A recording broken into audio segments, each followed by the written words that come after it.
I've got to tell you, this has been one of my favorite series that we've ever done at Chapel Students in the past 8 years.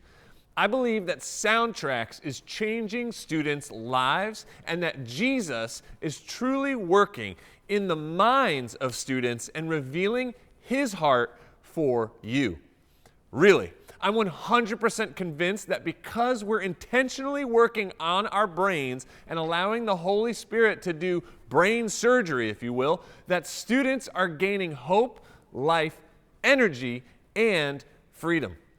Since this is our last week, I don't want this series to go by without actually truly stopping to spend time doing some of the work deep in the trenches to take care of some of the negative soundtracks we fill our minds with. It's sort of like the example I gave last week of cleaning our room. Now, I'm not a hoarder, but I hold on to a lot of stuff.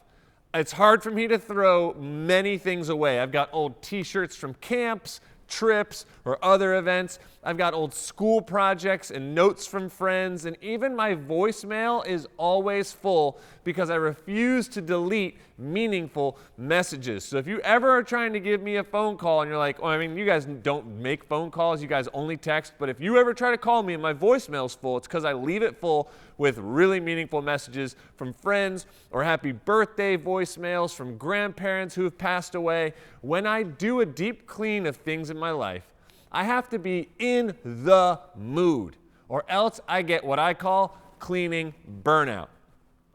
I think when it comes to cleaning out the poor, negative, false soundtracks that we believe, things may get better before they get, things may get worse before they get better. And here's what I mean by that. When I clean my room, or I purge some old t-shirts or stuff like that from my life, I can sometimes get cleaning burnout. Maybe you're like me and you get cleaning burnout too. It's like you've got a mental timer that says, I can clean for this long, but after this, I get stressed out, I get bored, I get overwhelmed, I get tired, and I'm just straight up over it. So then I'm left with sorted piles all over my room or the hallway or wherever I'm cleaning that I've got to muster up the strength and the mental power to tackle after I take some sort of Netflix break or a run to grab some Ben & Jerry's ice cream. And things get worse before they get better. In order to clean the mess, I often have to make another organized mess to make sense of all the mess that I made. And then I have to take care of that once and for all. Put the laundry away, organize the closet, straighten out the garage, put the tools away, clean out the junk drawer. Man, every family has a junk drawer. It's the catch-all spot for rubber bands and phone cords. You got a flashlight, but then there's also like a lighter in there. It's so random. Don't treat your mind like a junk drawer. It's time to clean out all of the things that don't belong. To make our minds an intentional place where positive, God-honoring thoughts can exist. I think we've got to pull out everything that doesn't belong. Take a good hard look at it and say goodbye and get rid of it. Thankfully, the Lord loves us enough to want to help us with this. At my house party last week, I shared 2 Corinthians 10, verse 5, which says that we take captive every thought to make it obedient to Christ. This means that the thoughts in our mind must obey King Jesus and what he's declared in his word about us, about life, and about himself.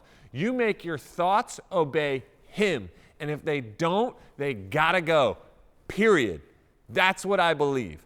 And this is something that I have to do constantly when I feel like I don't measure up, or I'm worthless, I'm useless, or I'm not good enough to do my job or even be a father now.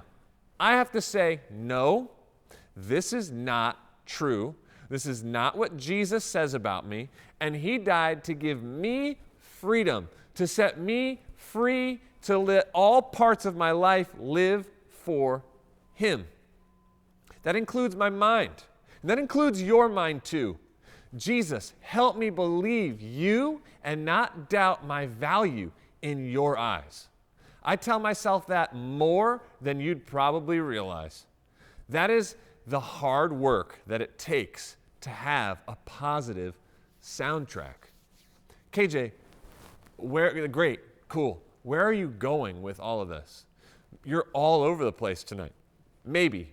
But I'm trying to help you see, though, that this isn't done overnight. We talked about that at Motion, how it's not a switch, but it's more of a dial. Once this series is done, you've got to keep working at this, even though we won't be talking about it as much anymore. We'll be on to a new series in November, and we're going to be talking about something else, and we won't be talking about soundtracks and cleaning up our minds, but you still need to do this hard work. It's a day in, day out sort of thing. But here's what we're going to do tonight and how we're going to wrap up this series. In a few minutes, each of you are going to receive an index card with something to write with.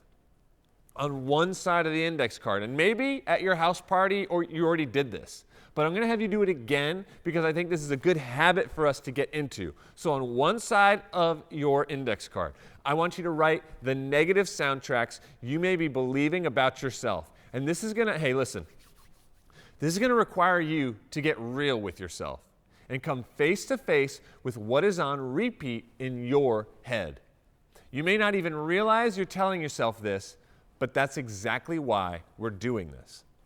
We're going to sit in silence for a few minutes. Maybe your leader will play a song on their phone or something, whatever.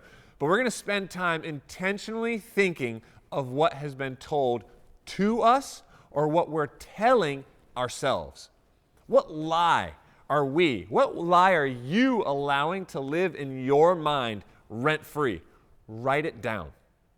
Need another index card? You've got so many things that negative soundtracks going on in your head. Great. Ask for a second card. Doesn't matter what anyone thinks. Ask for 2 off the bat. That way, no one thinks that you're writing down more or not. You might have an extra just in case. Grab another one, however many you need. Write down 1 thing. Write down 6 things. It doesn't matter. The point is to write down whatever bad soundtracks are impacting you, but maybe you haven't spent the time to figure out exactly what they are.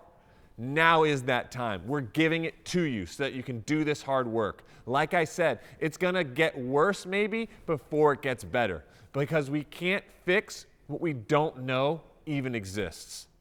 Then, once you figure out what those are, I want you to flip your card over and write what positive soundtrack would be in response to each of the negatives you wrote down.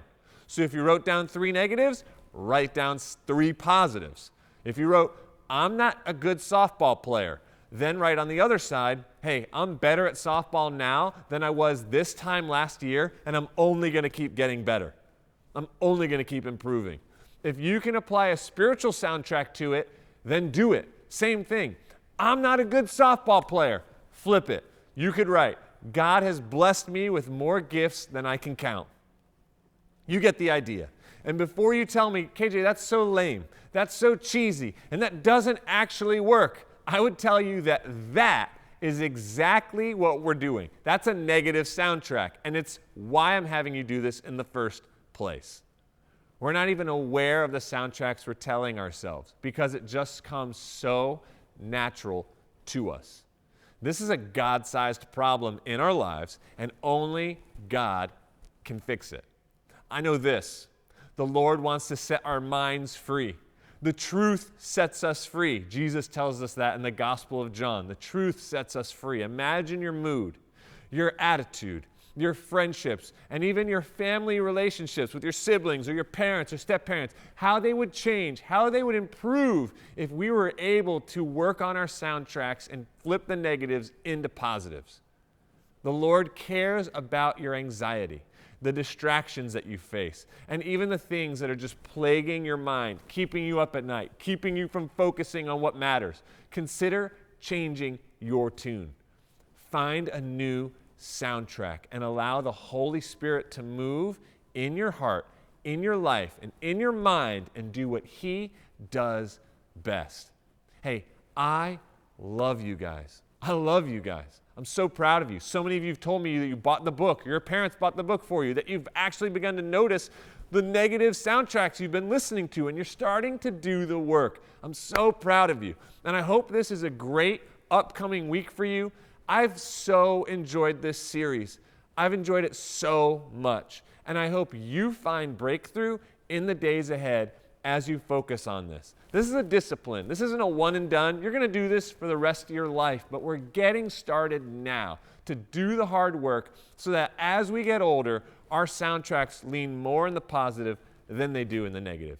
They lean more in the God honoring than they do in the not God honoring. I made that category up. But hey, I will see you guys at Fall Fest in just a few days. I can't wait to see what costumes you got. It's going to be an awesome night. Sunday, October 30th, 6 to 9, right here at the chapel. Rain date if it rains on Halloween night. Hey, you might be too old to go trick-or-treating in your neighborhood, but you can come here for Fall Fest, go trick-or-treating here with everyone at your chapel family. We love you.